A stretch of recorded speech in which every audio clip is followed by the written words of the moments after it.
Good evening. I'm Julia Brennan-Wilson, Director of the Arts Research Center and Professor of Modern and Contemporary Art here at UC Berkeley. The Arts Research Center is a think tank for the arts and focuses on cross-disciplinary scholarship.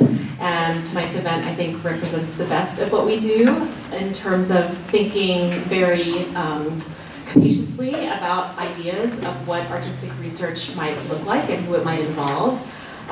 Sensing has researched this event tonight as part of a year-long series in which we examine embodied or non-traditional forms of research, arts research, and we're especially interested in foregrounding methods of research that artists do, for example, working with neuroscientists, or engineers and anthropologists, and so Anicka Yi was an obvious person to invite for this series, and we were delighted when she accepted and are thrilled that she's here for us tonight. Anicka Yi works at the intersection of chemistry, technology, and visual imagery to reimagine a biopolitics of contemporary artistic practice. Her work with unconventional materials, including clouds of fragrance, swabs of bacteria, and tempura fried flowers, have placed her at the forefront of artists pushing the boundaries of a post-conceptual art that is both formally refined and theoretically informed. Calling herself a feminist techno-sensualist, Anicka underscores the racialized, classed, and gendered associations that accompany scents and odors, creating what I think of as a kind of minoritarian sensorium, and insistently asks her audience to reconsider our expectations not only about how visual art might take non-visual form, but also how our lives are governed by things that ordinarily go unseen. Aromas, microbes, molecules that have been highly regulated, commodified, and policed. Often ephemeral and site-specific, her art has been widely exhibited, included in solo shows at the Kunsthalle Basel, the List Visual Arts Center in Cambridge, Massachusetts, the Kitchen, and the Cleveland Museum of Art. It was most recently featured in the Whitney Biennial and the groundbreaking New Museum survey Trigger, Gender as a Tool and a Weapon. Based in New York City, Anicka was the 2016 recipient of the Hugo Boss Award, which launched her critically lauded show Life is Cheap at the Guggenheim Museum, about which we will hear more tonight. And I just found out in conversation with Anicka that she will be at the Headlands in residency in March working on a project involving virtual reality, and I hope we can hear more about that. So following Anicka's talk will be a conversation with Chen, who is Associate Professor of Gender and Women's Studies and Director of the Berkeley Center for the Study of Sexual Culture. Mel's work draws together linguistics, queer theory, critical race theory, disability studies, and animal studies to interrogate the human-non-human divide, particularly with regards to issues of toxicity and intimacy, and has been widely influential across many disciplines. Mel's 2012 book, Animacies, Biopolitics, Racial Mattering, and Queer Affect, won the Alan Gray Memorial Award from the Modern Languages Association's Queer Caucus, and they were recently invited to serve as the Matheson Visiting Professor of Gender and Sexuality at Harvard University. And Mel is also a member of a local queer of color arts group. So it is an honor and a privilege to welcome Anicka Yi, and I want to just say before we have our applause, which I know is forthcoming, that there are at least three classes here tonight that are getting credit for this event, for attending. So if you are here for Crowds and Clouds, which is my class that I'm teaching, please find Jez, raise your hand to sign the form. If you are here for Mel's Animal Studies class, make yourself known to Mel after so that your presence can be registered. And I think there's also a Berkeley City College class here on community-based arts that's receiving credit. So welcome to all of you. It's exciting that so many different classes are here to learn from and hear about the work of Anicka Yi. Thank you.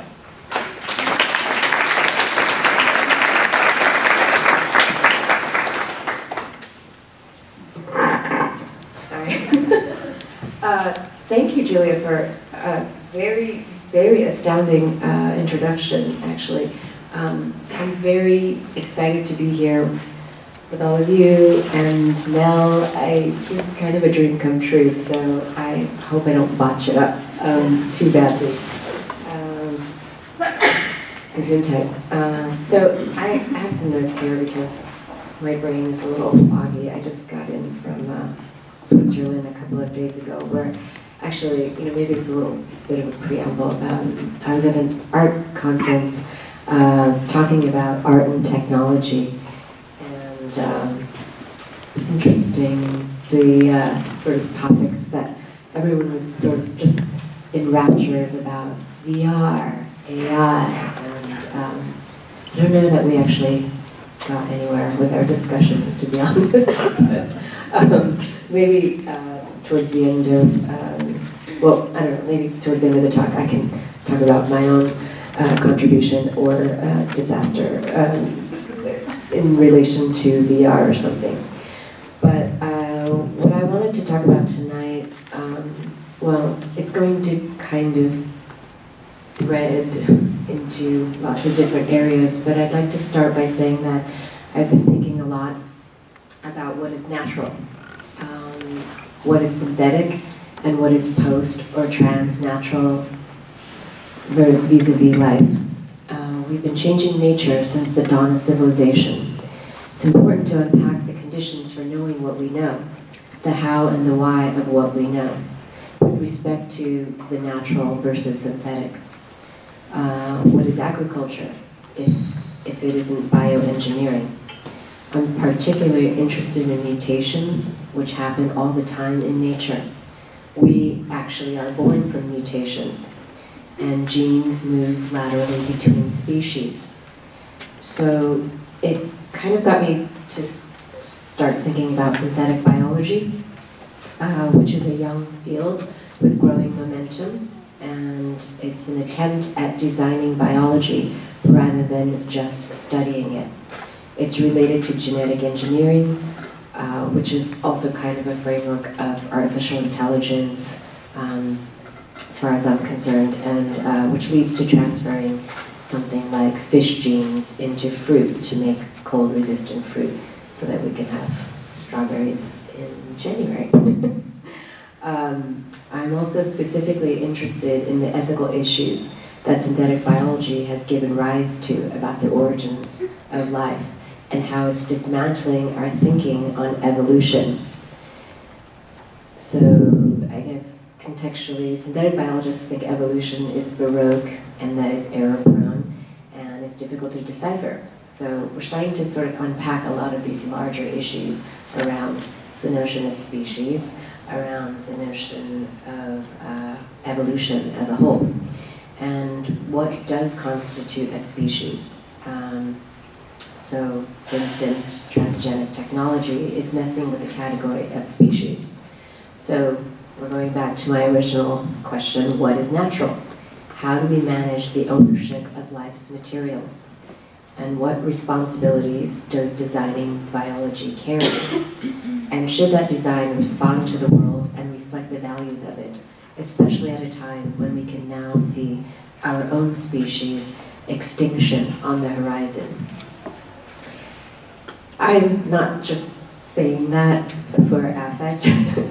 I actually, the more I think about it, I don't want to put any labels on my practice, but I think in the last couple of years, I think I have been guided by a sense of an urgency that might be driven by extinction anxiety. Although I'm not even that anxious about it, I'm kind of okay with it. Because, I've been quoted as saying, maybe I'm just rooting for the microbes and, humans, we need to just check out because we did our best, but we couldn't adapt well enough, and this is where we're at. So in a way, I feel like that's really informing a lot of my practice lately, and I think Mel and I will probably, get into it a little bit further, but just throwing that out there. Keep that in mind. So in 2015, I traveled to the Brazilian Amazon, primarily for its reputed vastness, its promise of innumerable biological specimens for the ineffable sublime. I'm interested in what it means for humanism if everything can be connected and no distinctions are made. Mostly I wanted to re-examine the boundaries that we have placed between the natural and the unnatural. So, through the lens of synthetic biology, transnaturalism, post-humanism, I'm thinking about multiple forms of consciousness, like the cosmologies of indigenous people impulse from the Amazon region, which follows a non-anthropocentric and non-hierarchical thinking. I was particularly influenced by a Brazilian anthropologist, Eduardo Viveiros de Castro. I read his book, The Cannibal Metaphysics, while I was down in the Amazon. And he sort of has coined this term multinational perspectivism. And I think that was a huge influence on my 3D film, The Flavor Genome.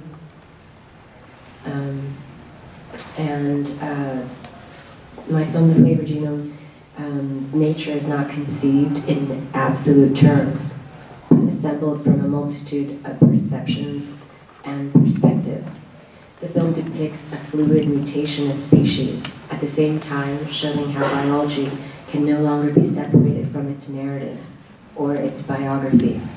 So, to quote some lines from the film, humanity still has not successfully metabolized. It's a little, what do you call that? Okay. Is that better? Because it was just blowing. Just blowing. Okay, so to quote from the film, humanity still has not successfully metabolized the imperialist cultural pollution, the planetary despoliation, the vanished indigenous civilizations, key elements that comprise the flavor profile of the tropics.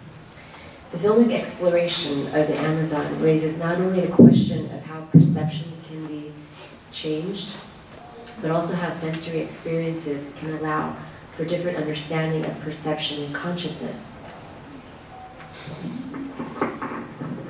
So, taking these new sensory discoveries as its point of departure, that's okay. The Flavor Genome imagines a chemical synthesis of plant and animal forms through an embodied cognition. So, I don't know if anyone's seen the film. The narrative kind of follows a synthetic chemist who is searching for a sort of an elusive flower that exists in the Brazilian Amazon, and she's looking to sort of harvest its unique qualities because it's sort of part animal, part plant, and she's looking to synthesize it, this sort of rare ingredient in the flower, to turn this into a drug for human beings that would allow for you to experience the perception of different life forms and different organisms. So my work embraces non-human entities or beings by straddling synthetic biology and companion species. I look for the companionship of bacteria in our biota in order to emphasize the cyclical, the recursive, the metabolic. So biofiction attends to these mysterious cues. It notes the fundamental strangeness of cellular self-assembly, that which confounds entropy by giving a common energy to living things.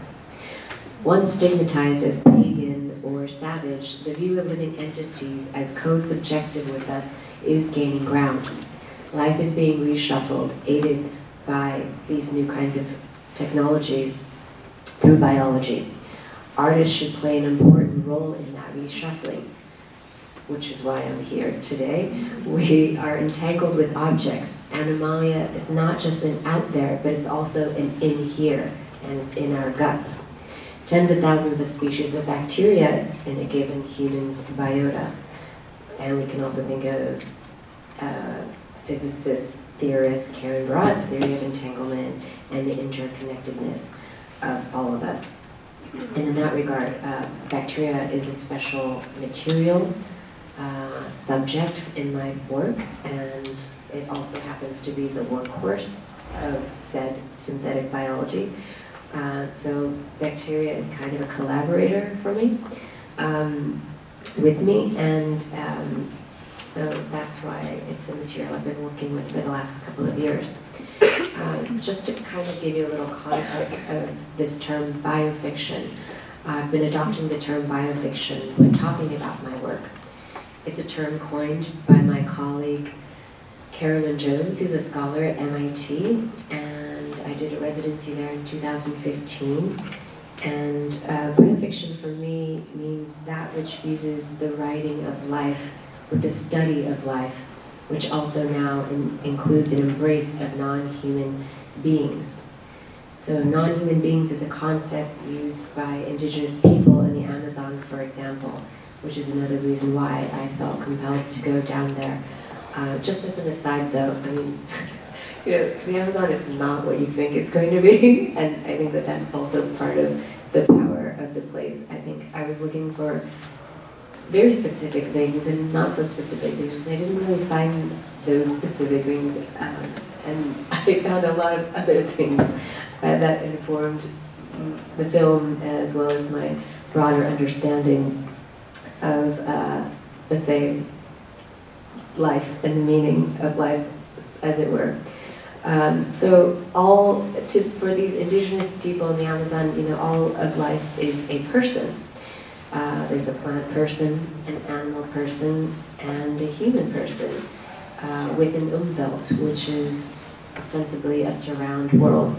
And I also am tying this in sort of with this biosemiologist, a Hungarian biosemiologist, Jakob van Uxkil, who sort of talked about the Umwelt of living beings and organisms, and so he would talk about sort of, you know, the fulfillment and the consciousness of a spider that's in the room with us and doesn't actually think about us, doesn't need us, doesn't need our validation in the way that we probably haven't thought about the spider since we entered the room. But we can coexist and we have these kinds of, let's say, companionable consciousness.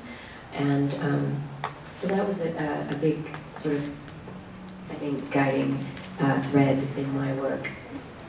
So again, to reiterate, you know, humans aren't exactly at the top of this hierarchy of life.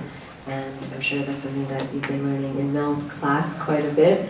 And but we can also imbue other living organisms, such as a tick or a microbe or a spider, and think about what signals that motivate her, and then her, she, they, it, you know, becomes a being with a world and a worldview, and that is also stimulated and perceived by a subject. So, so these are just layers that I tried to. Sorry, I'm really bad with this kind of slide stuff. I'm bad with images in general. And people always say, well, you're a visual artist. I said, am I though? Really?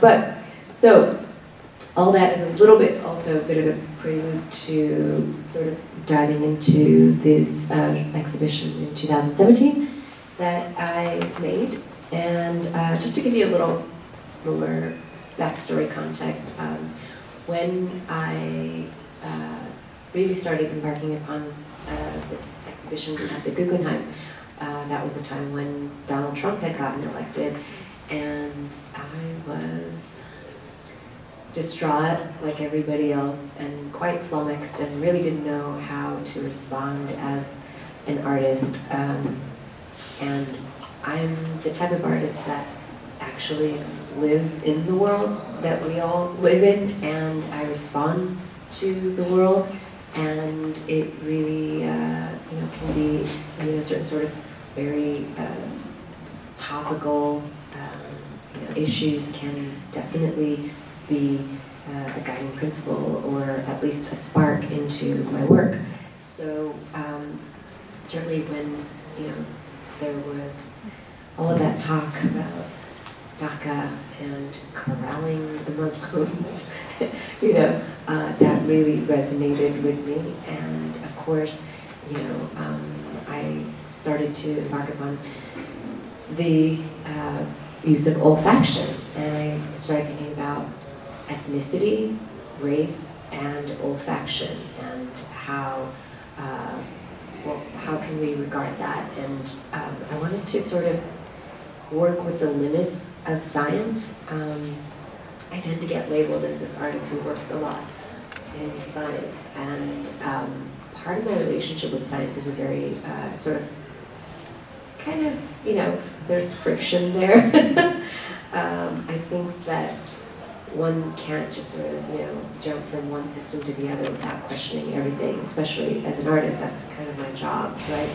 And the notion of sort of decolonizing science was definitely, part of the principles that I felt, a responsibility toward. And are those bells? Soundtrack. Okay. So I wanted to sort of examine the limits of science, and so I worked with a forensic chemist, and I worked with a perfumer and another artist collaborator. And what I did was I took sweat samples from Asian American females, and I took I wanted to find out, okay, what does this one ethnicity smell like, and how do we qualify that, and how can we examine that? So you can take the actual, the chemical compounds and reading a data analysis of that. And if I had to give you an interpretation for the room, it didn't really smell like a human being per se. Very, very faint traces of, some very subtle floral notes. But all that to say that it's really indistinguishable from any other ethnicity, really. And so if we kind of dig a little deeper, there are three components that really, primary components that comprise how an individual aroma is. So that would be primarily your diet. It would be your microbiome, how healthy is your gut, and the bacteria that you're producing. That's going to contribute tremendously to how you're going to smell and how you're going to smell other people around you. And then there's, of course, the tertiary, which is the kind of soap that you like to use, your shampoo, your deodorant. I don't happen to wear deodorant. I kind of have deodorant in my bathroom because it's like a lifestyle prop I just like to have, but I don't really wear it, But I'm sure if I did, that would definitely influence how I'm smelling right now. So, then I situated this sort of hybrid annex cultural Asian American, because that further complicates the issue, because probably my diet has more in common with most of you in this room than somebody from Korea. I don't actually eat a ton of Korean food, but I actually had some for lunch today.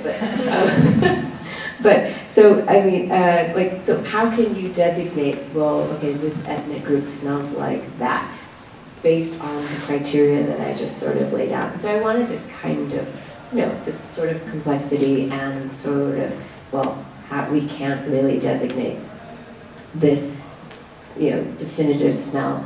But then how many of us have been in taxi cabs in New York City and you thought, yeah, this smells pretty ethnically specific to this group or that group, And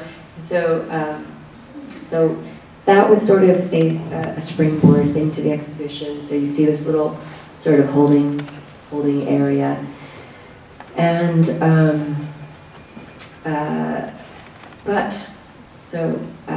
again, to activate the biofiction aspect of this, when I started out pre-Trump election, I worked with three structural biologists who are actually up at Columbia University in New York, and I came to them with a very difficult proposition. I said that I wanted their help, including a neuroscientist's help in creating a drug that I could take as a human person, and that would allow me to experience the perception of a pink dolphin or a coral reef. And I was like, can you do that? Can you help me do that? And they humored me for a little while, but then they said, that's just not biologically possible. We just don't have the technology to do that, because in order for me to experience the perception of a pink dolphin, I'd have to reshape my brain like a dolphin's. I'd have to rewire my neurons, or all of that stuff like a pink dolphin. So we're just not there yet. So soon, which actually I think connects to the VR thing, I think, a little bit. But so with that in mind, and this was not an easy feat, I just pivoted and activated the biofiction. And so I thought, okay, so I can't reshape my brain like yours, Julia, to experience your perception right now, but what I can try to do is create this hybrid fiction with the Asian American female smell, and then I would like to combine it with a carpenter ant's smell, which is pretty garlicky, very food-like. So that was really sort of transmitting out of these insecticide canisters.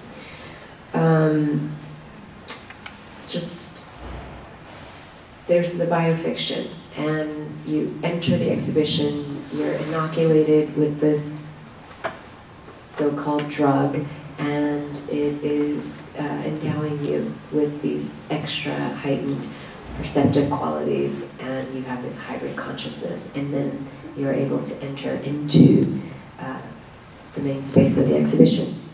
So, as I mentioned, for this exhibition, I've worked with a team of structural biologists, forensic chemists, and perfumers to create an installation in which natural and technological forces appear as surging, unruly forms that are nonetheless clinically contained. Visitors first encounter an entry holding pen. So I have consistently sought to generate a sensory immersion that challenges the ocular-centric experience of art. So I want to talk a little bit about my relationship to olfaction. Scent is a recurring component in my work. I use it sculpturally, linguistically, to tap into memory, intangibility, synesthesia, and a presence through absence. It's not a substitute, it's rather an extension. I don't evoke scent where there is an absence of something to look at, but I evoke it when I want to extend the senses, like rings of vision and olfactory, all triggers creating ellipses in consciousness. I also use scent sculpturally because there's a lot of dimension and volume that you can actually manipulate with smell. I want to examine how our senses are shaped through perception. Smell is actually pre-verbal, and yet when we can take the real smell of a thing and combine its functionality with its stimulus of its smell and unlock semiotic codes. I'm interested in how our senses are a construct and how they're informed through social and political agendas. For instance, the reason why I'm so compelled with smell is that it constantly gets into this gendered area, right? So I guess the story goes, as we started to evolve physically, we got up off the ground, our sense of smell became less urgent and necessary. Ocularity started to really drive us. Vision, sight, knowledge, discovery, all of these qualities are attributable to the masculine, whereas smell is purely subjective, mysterious, inscrutable. We'll never really be able to understand that. And that is associated with the feminine, which I reject. Smell is, there are objective truths about smell. It's just really difficult to talk about it because we don't actually have a cogent, agreed upon vocabulary when we talk about smell. We can't even seem to agree how we measure smell. Is it a key and lock form, or is it a waveform? It's really difficult, and part of the reason why I continue to do the work that I do, including the research, is trying to get these different disciplines to talk to each other about their research and how we can sort of move the studies forward. And that's, anyway. So just, I'll add a little bit more. It's commonly believed that humans have a poor sense of smell compared to other mammalian species. However, this idea derives not from empirical studies of human olfaction, but from a famous 19th century anatomist's hypothesis that the evolution of human free will required a reduction in the proportional size of the brain's olfactory bulb. It's preposterous. The human olfactory bulb is actually quite large in absolute terms and contains a similar number of neurons to that of other mammals. Moreover, humans have excellent olfactory abilities. We can detect and discriminate an extraordinary range of odors. We are more sensitive than that. So I get a lot of people that come up to me and say, oh my gosh, you're that smell artist, right? I can't smell anything. And I said, okay. I don't really accept that. Your nose, it's an instrument. You just have to practice it.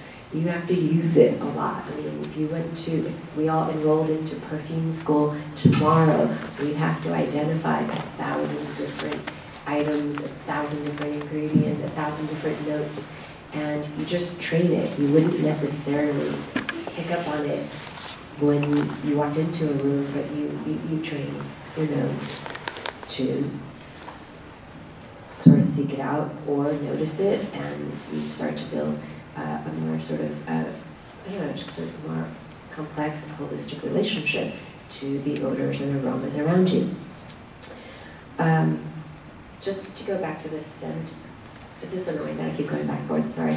The aroma is titled Immigrant Copies, and it combines chemical compounds, as I mentioned, from the Asian American women in carpenter ants.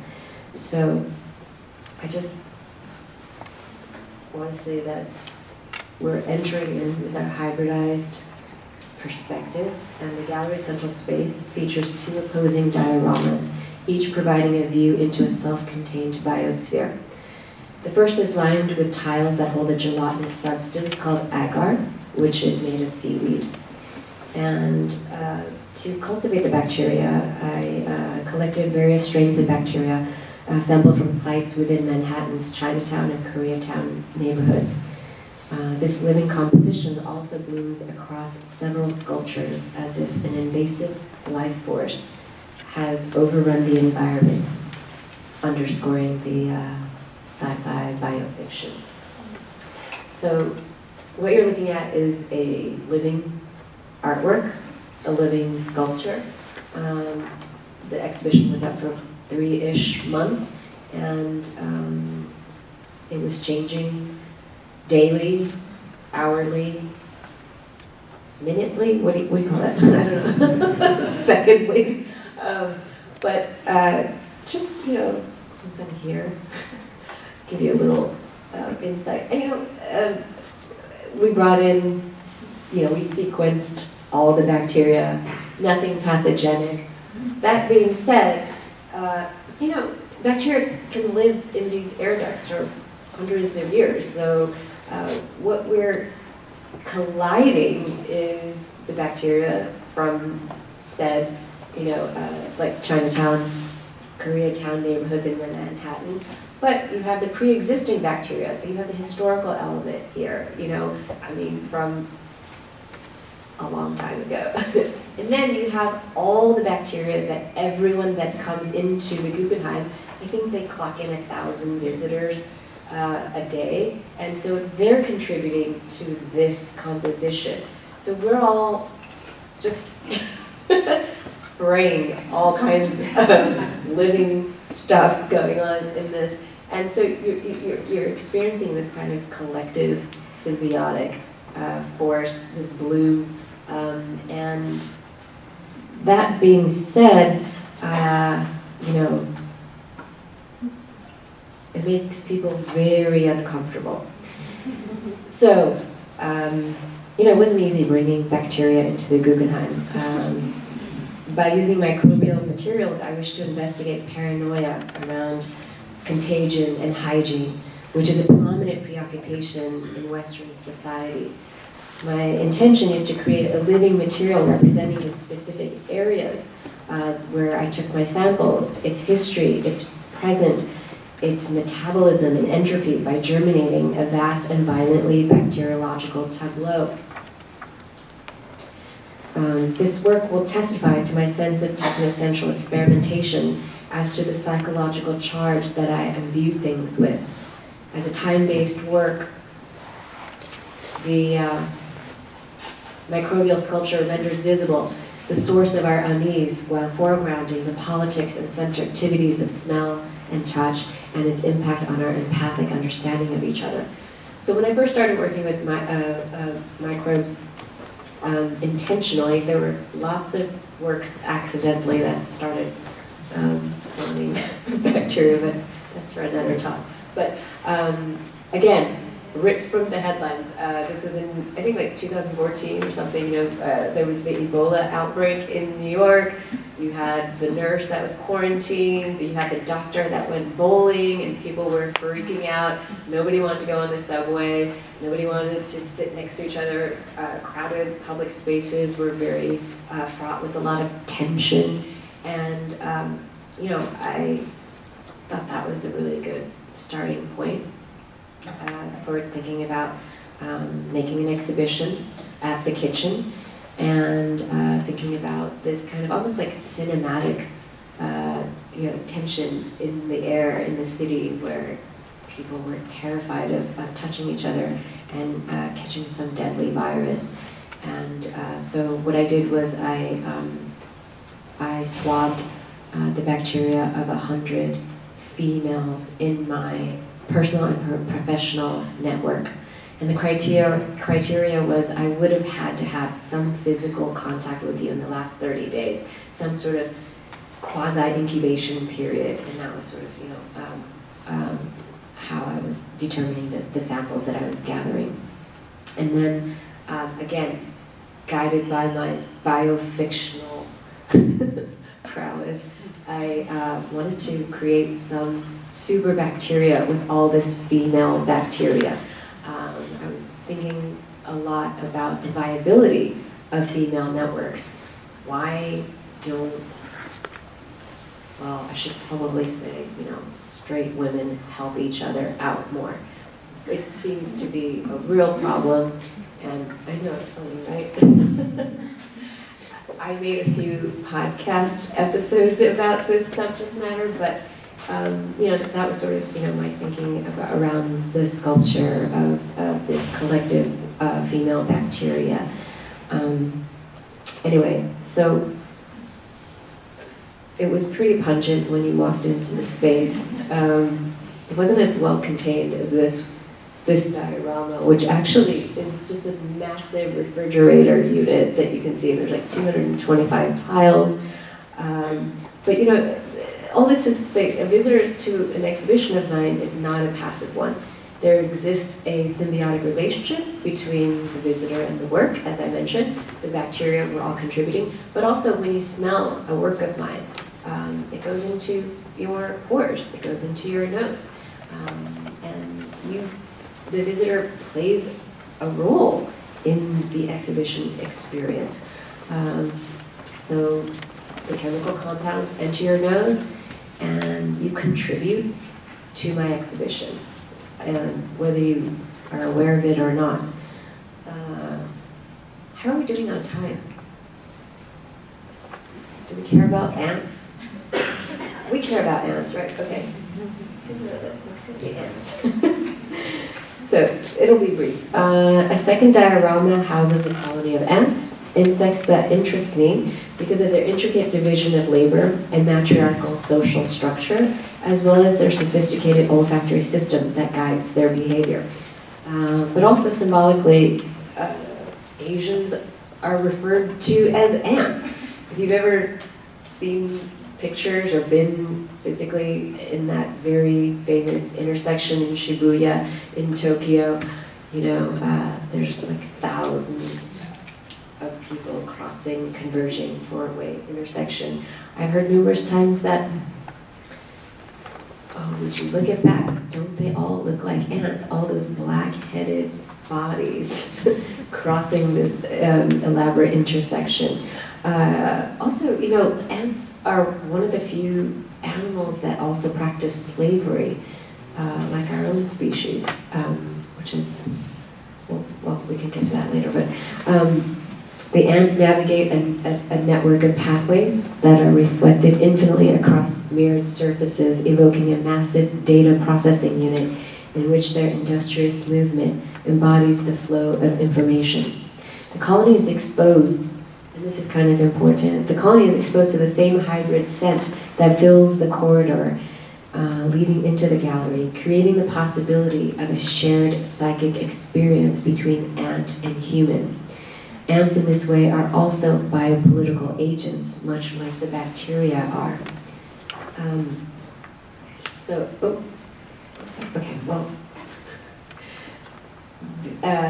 the ants were just, you know, when I was doing some tests with them in the lab, testing them with this scent, the hybrid scent, what's interesting is that they didn't start initially attacking each other. You know, when you had sort of the rogue, sort of inoculated ant. What they did was, I noticed in one lab test that the ant that was doused with the smell was definitely isolated, but you had these, maybe a cluster of like 6 or 7 ants that just sort of kind of formed this barricade around the inoculated ant. And it was almost as though that they were kind of interrogating the ant, as opposed to having some sort of like violent reaction that sort of resorted immediately to some dismembering or some sort of, you know, physical assault or something. So that was kind of interesting, that there was this kind of very, almost like a jury of sorts, trying to figure out what was going on. And I don't mean to anthropomorphize the ants into our judicial system, but that is something that I witnessed. I think I'm going to wrap this up. I just want to say that, you know, I started with pure fiction, kind of a wish, and in a way, scent is a wish and a fiction. And I think that's sort of kind of how I embarked upon that exhibition. You know, I'm terrible at closing these talks. Anyway, thank you.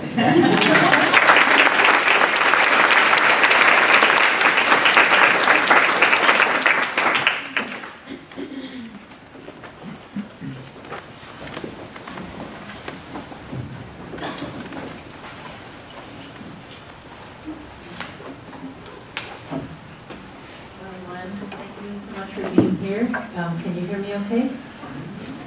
Anicka, that was a fabulous talk, and I think you've given me tons to think about. I'm already struggling against the 25-minute time limit we have, so I'll try to pick and choose, and please feel free to interrupt and change direction wherever you like. And then we'll have time for questions afterwards. Boy, so where do I start? I mean, even why don't straight women help each other more? I just have to talk to you about that at some point. You know, when I was thinking about the various components you bring together, I guess I love this aspect of your work that it isn't fully textual, it isn't fully linguistic, it doesn't tell us what to think about it fully. So I think there are many ways to take or to receive something like Immigrant Copies, which I think is a fabulous title. So I might ask you to say more about what you're thinking there. But I have to say that one sentence that started to just hit my ear was the phrase "smells like an immigrant."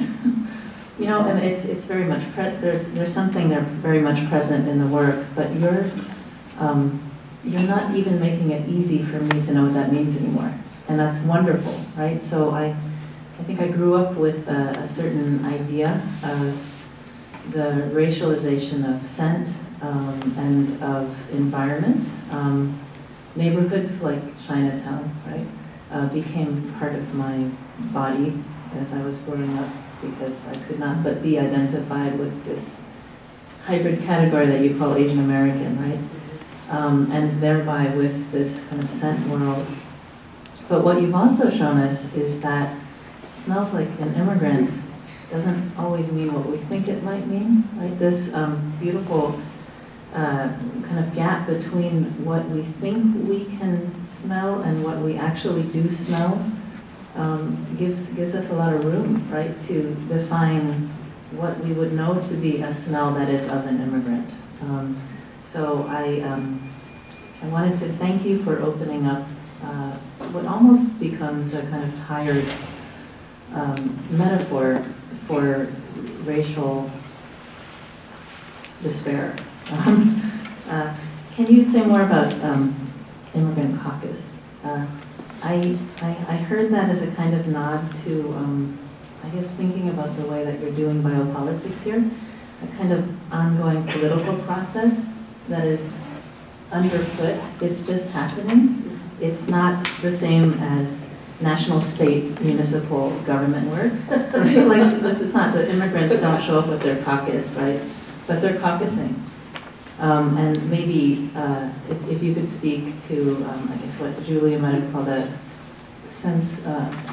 minoritarian sensorium.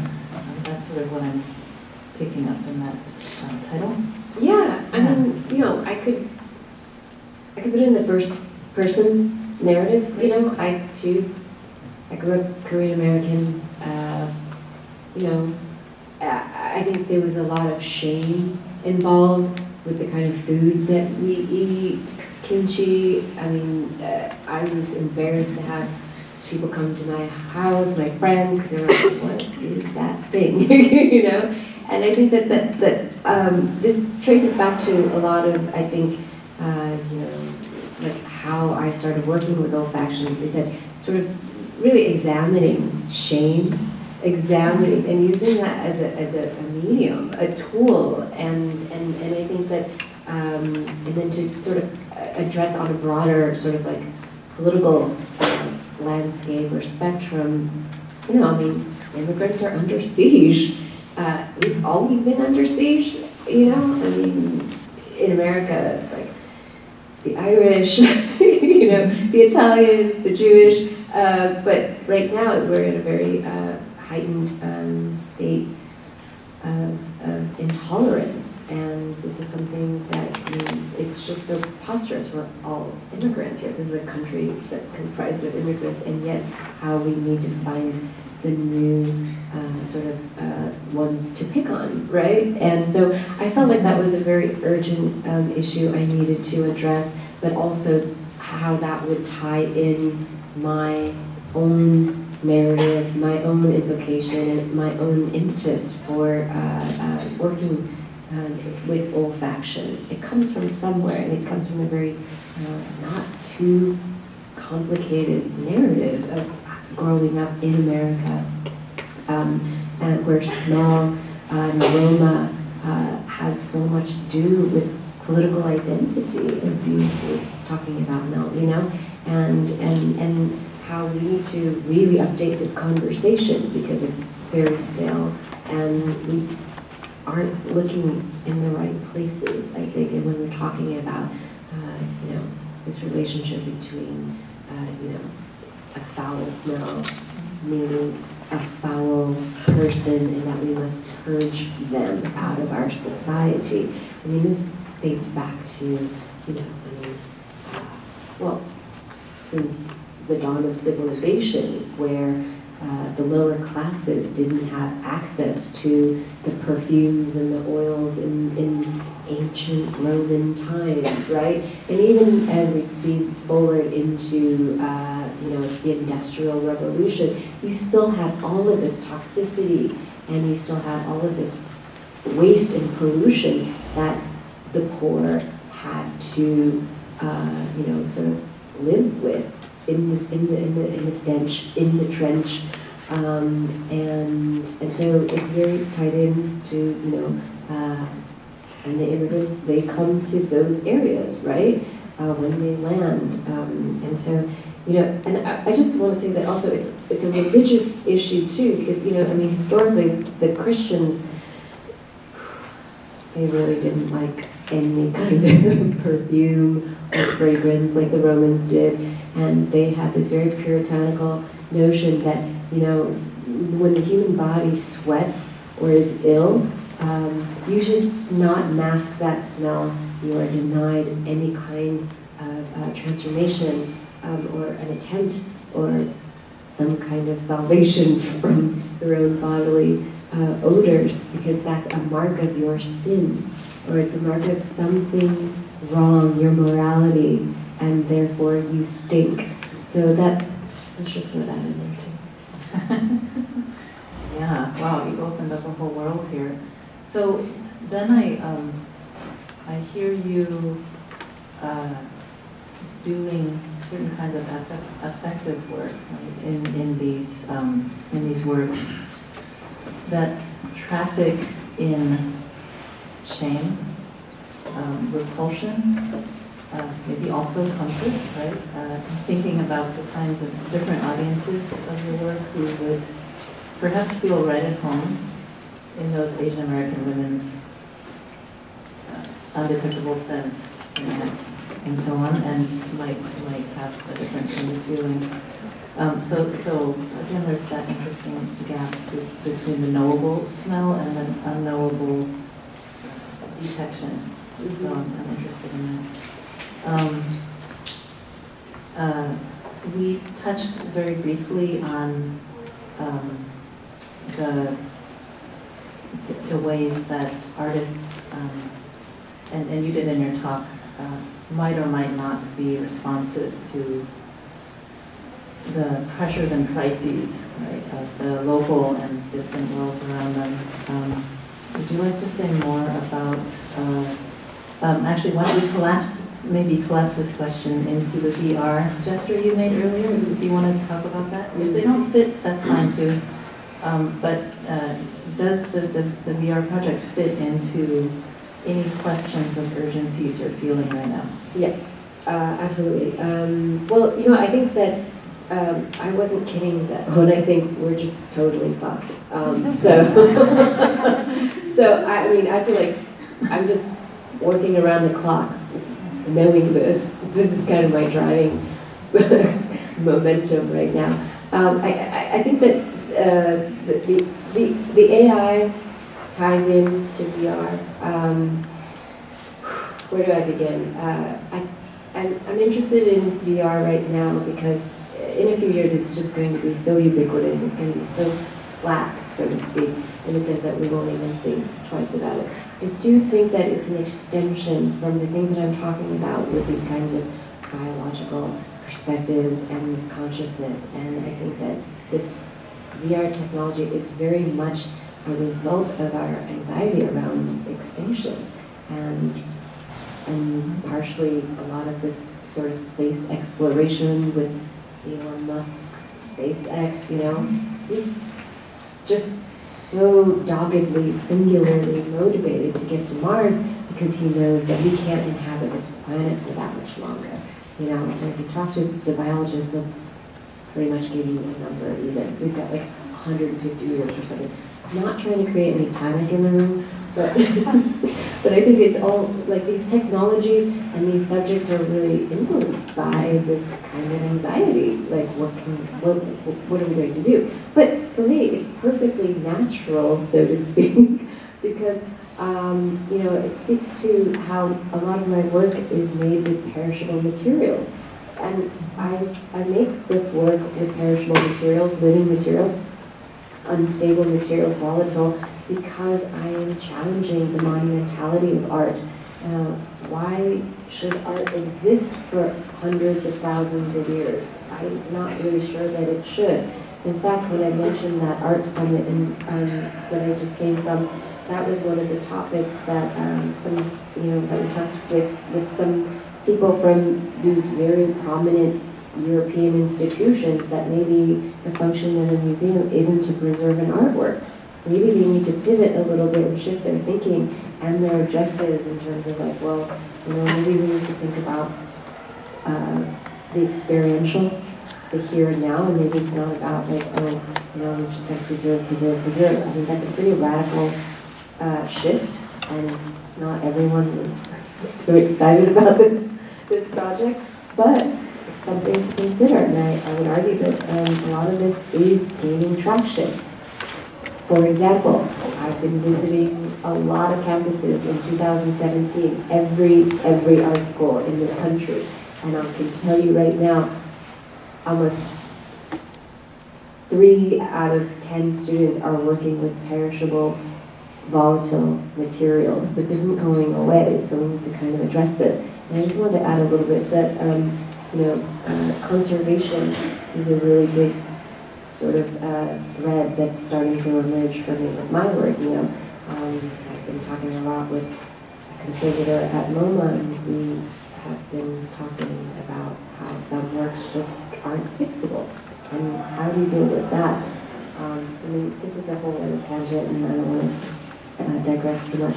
But the VR is very much sort of like a part of that extinction anxiety, and trying to address electoral democracy a little bit with this, and not have it be a kind of an aesthetic experience, but something that I think that VR can really be used as a tool, as opposed to an aesthetic experience. Because once the corporations get a hold of it, which they have, everything's just going to be a brand of reality. And I feel like it's still in this very nascent stage, and we can actually use it as a tool for democracy for people. Facebook, it could have been the most powerful public company. Instead, it's private. And VR doesn't have to go down that route. But anyway, I probably said too much. Okay, yeah. So I'm now feeling a kind of concern about time, right? And questions of a kind of temporal scope that are active for you.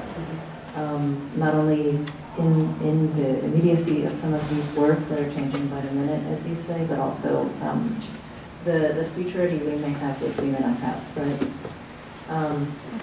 Okay, so let me think about that maybe in local terms. One of the things that comes up for me in thinking about your work is this question of the presence of orders of violence. In your talk, you referred to your investigation of paranoia around contagion. You called it a vast and violently bacteriological tableau, which is fabulous. I'm thinking here of the question of judgment. When someone feels contagion is at the fore, right? It could, will, or is about to happen. And that's a kind of categorization if we think of it in a post-human way, anything could perhaps participate in that categorization of kind of imminent violence. But I'm also thinking of just the smell of a Chinatown, the racialization of a certain stink, the visuality of a threatening agar that houses certain kinds of wetness. I'm thinking that combines a pre-verbal of the scent with a particular spatial and racial order of things that we kind of know about, right? To form this composite judgment that some might consider racist. So then I have 2 questions about that. One is, I get a really wicked kick out of this Immigrant Caucus. I can't tell you how joyful I feel about it. I don't know, I just, I have to confess, right, as much as I need to love and break down the categories Asian American, animal, stink and so on, I just get tremendous pleasure out of this thing. Do you get pleasure out of this? Absolutely. Yeah, okay, so there's another aspect that is sort of sitting in the work that is perhaps waiting, right, for some of us. There's I guess I could cite the word boss, but in a different way. If certain kinds of racial bodies have been haunted by fantasies of contagion in the States, then perhaps there's some pleasure for me here in your bossing those forms of contagion. So then about pleasure, are there other pleasures of arrival for you in completing the work? And I guess the word complete should be provisional, right? Yeah, tenuous at best. Okay. Yeah. I mean, it's communication. I mean, it's so simple. This is what I do. I communicate and try to be a steward in a way to these ideas. I don't really feel like I own them. It's just about opening up these conversations, and we were talking a little bit before the talk, and how these different disciplines don't really talk to each other, and I'm really invested in trying to get people to share this information with each other, and that's just a lifelong commitment I think that I'll have. I'm also thinking about intra-species difference. Oh, I'm getting this. Okay. Sorry, I have to now think. Intra-species difference is something you're dramatizing in this work, right? In the sense that these species boundaries are so they cannot be defended, and they seem not to be sustainable either, and they're already broken in all of these actual ways, right? And so I'm wondering if you could talk a bit, if you want to, about intra-species difference that might get picked up through this work somehow. I mean, there's one simple one that I would think about just because I do disability studies. One fun way that we're being put together here is that I do work on chemical sensitivity, and I have chemical sensitivity, which means that I think certain chemical tableau may not be friendly to me in the ways that certain biological chemical tableau already are not friendly to people in your work. So then we're already unable to, as you say, mutations, other kinds of intraspecies difference are already present. So we respond differently, right, to scent. That's just one way in which I might think about the actuation of intraspecies difference within your work, but maybe also in response to it. Well, I have to say, I do have to think and consider the agency of these other organisms. Are they willing participants? I'm surprised that PETA hasn't shut down the Guggenheim show because they shut down other things, in response. So it does, there's a very delicate line. And I know that other artists who work with living organisms get a lot of problems, like controversy. So it's something that I'm very sensitive about. But that being said, it's really hard to demonstrate without actually using the real thing, the organisms in and of themselves. And so I think the ants were an interesting example of both of us smelling the same hybrid smell. That just kind of blew my mind a little bit. Like, this ant is smelling me, but then a kind of interpretation of me, a chemical interpretation of me, because, you know, when you're creating a scent, you know, you get a data analysis, but it doesn't smell like anything. I have to interpret it. I have to make it smell like something, give it a form. And so in that sense, it's kind of representational, but it goes through many philosophical vectors to get to that place. But that's what the artist's job is, right? Because I could just give you a chemical analysis of what your odor is right now, but you wouldn't be able to read anything. It wouldn't say anything. And then I would take these chemicals and then I would sort of bump up, you know, the trimethylpyrazine and tone down the, you know, and then I would do a portrait of you, Mel. Portrait. So that sort of intersection. Okay, yeah. Anyway, it was really it was fun. Yeah. Thank you. Thank you. Yeah. All right. I'm sure we have questions here, but please take your time. Yes. So I have a question. Oh, hold on a second. A mic is coming to you. All right.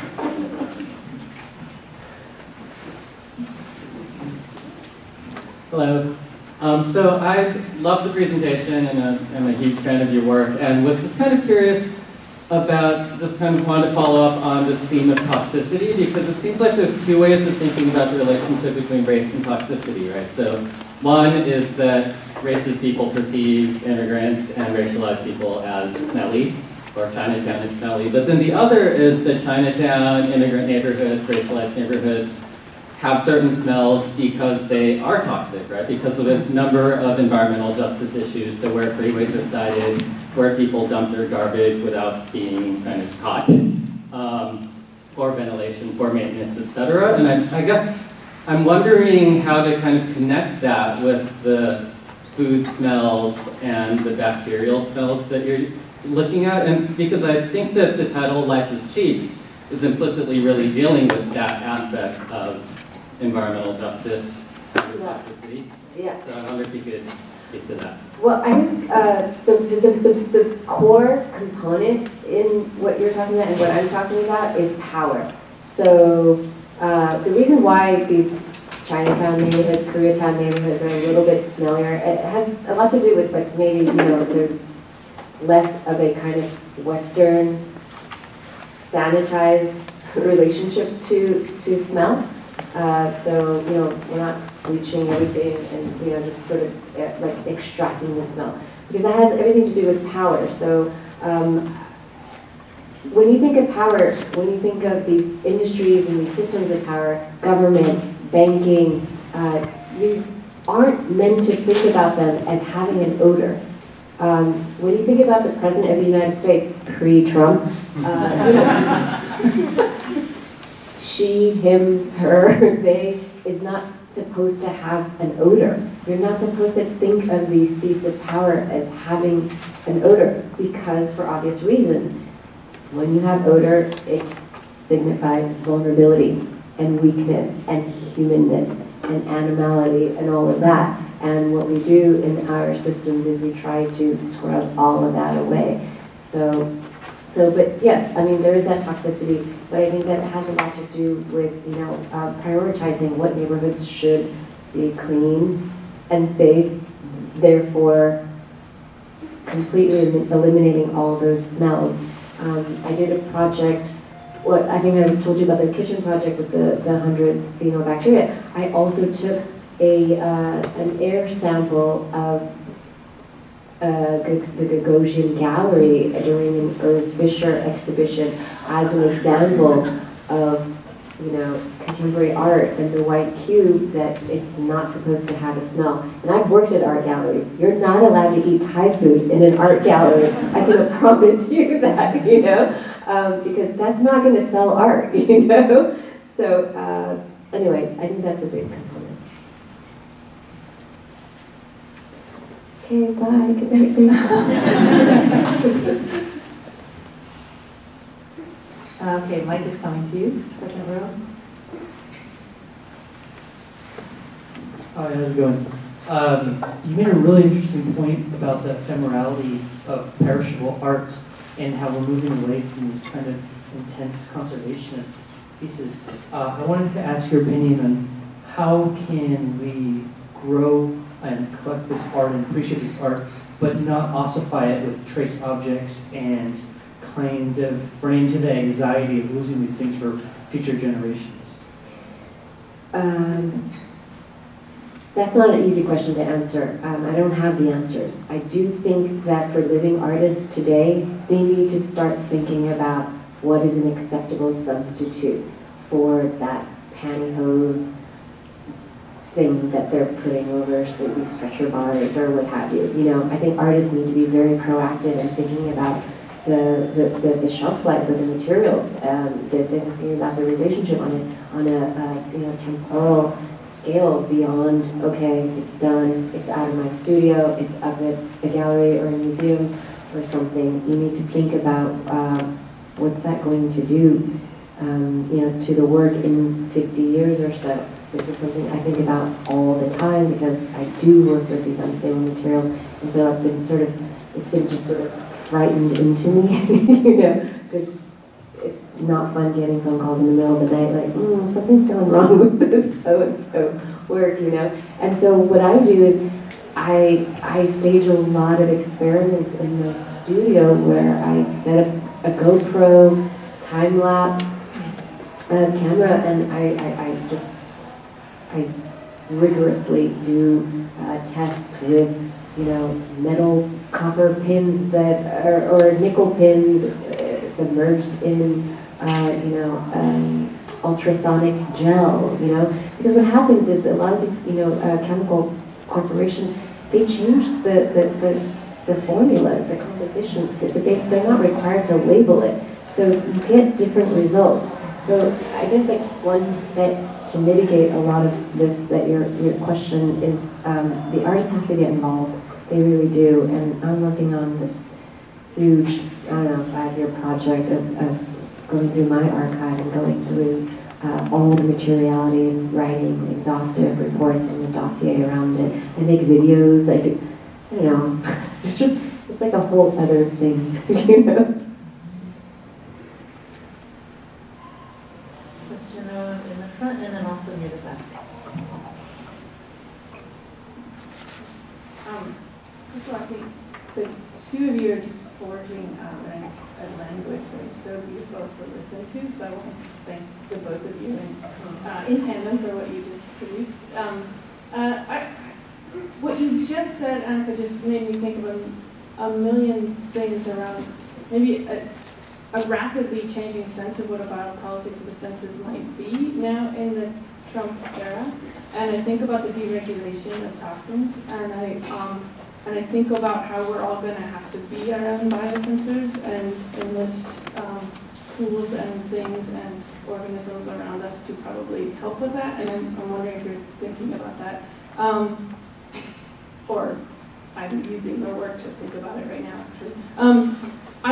I also just had a question. One of the ways that people have responded to the toxicity in the political climate that we are living in right now is to call for empathy, and that has in turn engendered some response to that. And I was thinking so much about your opening preamble about the pink dolphins and wanting to change the brain, and I would never in a million years say that that is a project of empathy. I think you're doing something much more transformative, but I wonder if you have some perspective, something to say about sort of that call to put yourself in the shoes of others in that idiom, that affective idiom, and how what you're doing might be that, or it might be something very different from that. Yeah, I think so.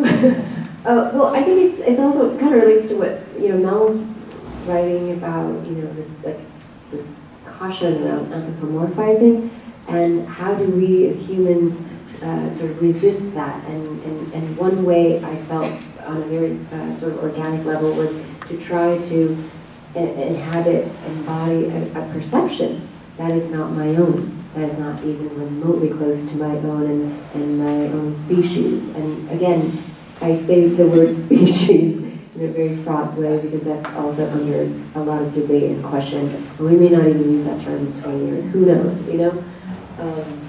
But I think that is a way of for me, that was just like this very organic wish, you know, to sort of mitigate this anxiety around how to commingle with these other organisms, but without trying to constantly, you know, put them in our own sort of image and our own sort of hierarchical ranking, as it were. But I think that we do need to take into consideration, yes, all of this toxicity that's just leaking, and that's something that I think I've tried to address a lot in my work, is this kind of leakage, you know, and you can't really seal yourself off. And what's interesting, I've been thinking about, and I don't know if this is a tangent, but I've been thinking about space biology lately, and I'm thinking, okay, so SpaceX is going to launch 2025. That's a very fair, optimistic estimate, where they're going to have people go up to Mars. And I'm thinking, oh God, I would love to smell what it's like on Mars, but I'm going to need my helmet of oxygen. And so there's this parallel that I just, like this riddle that I kept thinking, like, you know, this is where I think about, you know, I made this scent sort of around Alzheimer's, and the way that I traced it was, what is that first moment that a human being actually experiences an odor? And so the food that comes through the mother into the womb, inside the amniotic fluid in the sac. But you need air, actually, in order to actually experience these air molecules. So they're sort of, I mean, these smell molecules. And so there's a bit of a contradiction, paradox there, and then it sort of dovetails with the smell of Mars. But I think I didn't answer your question. That was perfect. Maybe we can thank Anicka and Mel. Okay.